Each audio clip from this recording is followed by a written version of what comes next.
Have you ever found yourself sitting at your desk wondering, what am I doing here? Why am I here? Of all the places I could be, why am I spending my time with this employer in this job for this boss?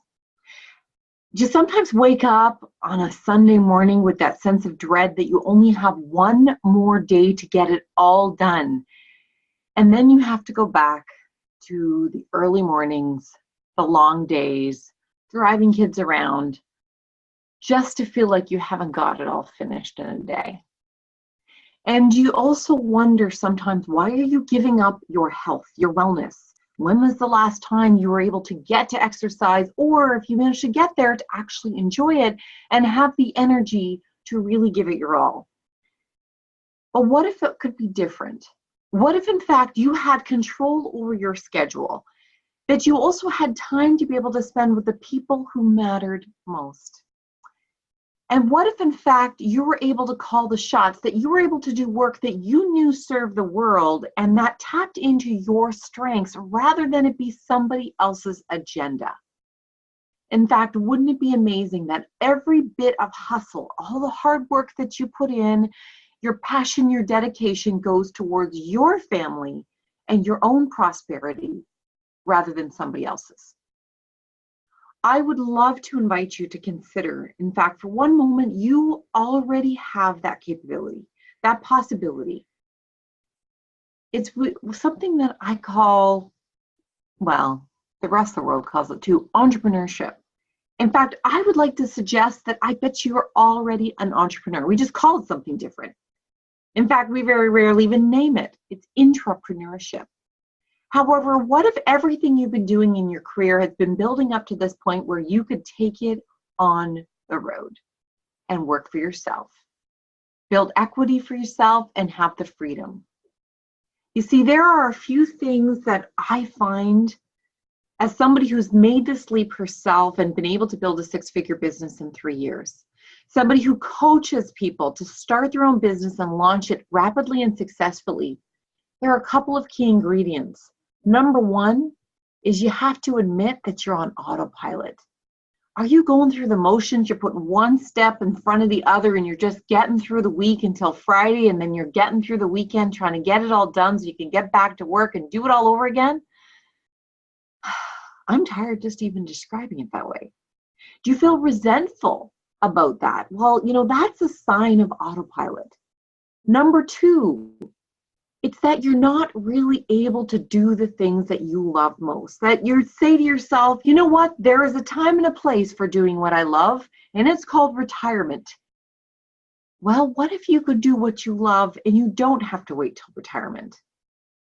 And here's the third thing, that you tell yourself you can't, that you're afraid of the financial risk, that you're afraid what other people will think, that perhaps you're even worried that you'll let yourself down.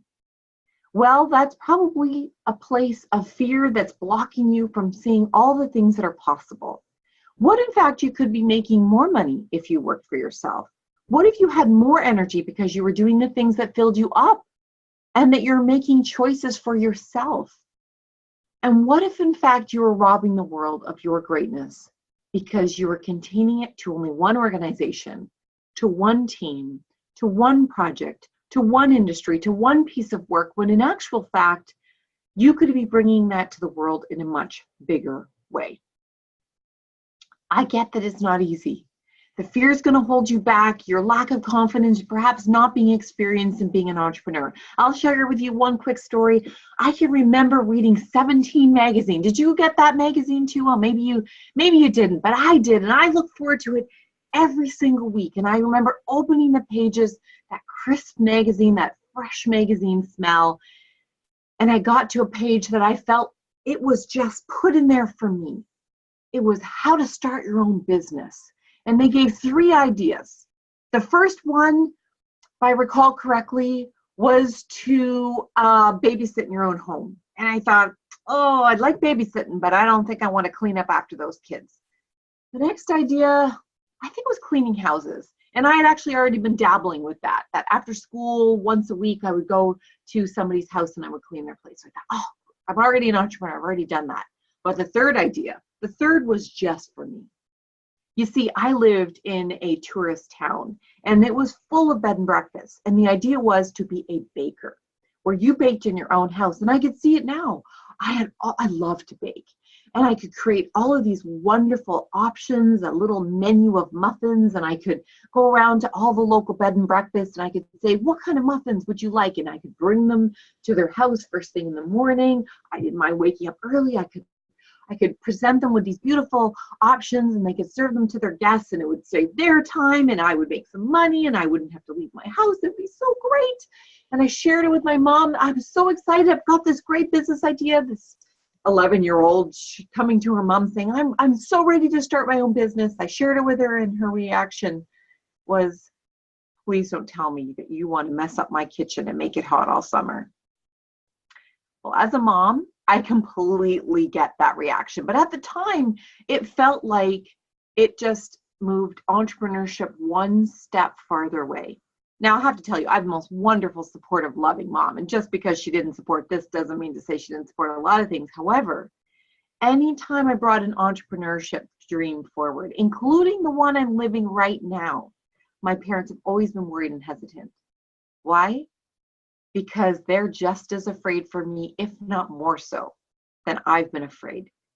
Part of it's because they've been entrepreneurs and so they know how hard it is. But you see, they never lived entrepreneurship the way we have an opportunity to live it now. We get to redefine what entrepreneurship is. That it can be one where we make money because we have earned it. We know our value, we know our worth, and the world is ready for us. The world has so many more possibilities of how they can work with us that didn't exist before. New opportunities that we're just creating them as we go. In fact, there are opportunities that I created in the 3 years that I've been in business that didn't really even exist when I started. That's how fast the world is changing. And in the world of work, if you work for somebody else, that's incredibly threatening. It's exhausting. It's overwhelming. It freaks our bosses out. But in the world of entrepreneurship, it is your opportunity for more freedom, for more wealth, and for greater choices. If you want to learn more, I'd love to have a conversation with you because the world needs your genius. And if I can help you in any way to make that happen, I hope you connect with me. My name is Sarah McMahon. I'm the Chief Recognition Officer of Greatness Magnified for a reason. I would love to be able to recognize your greatness. In the meantime, consider if you're on autopilot. Consider if you're operating from fear. And consider if there's a bigger possibility that you're ready to take on. Talk soon, rock stars.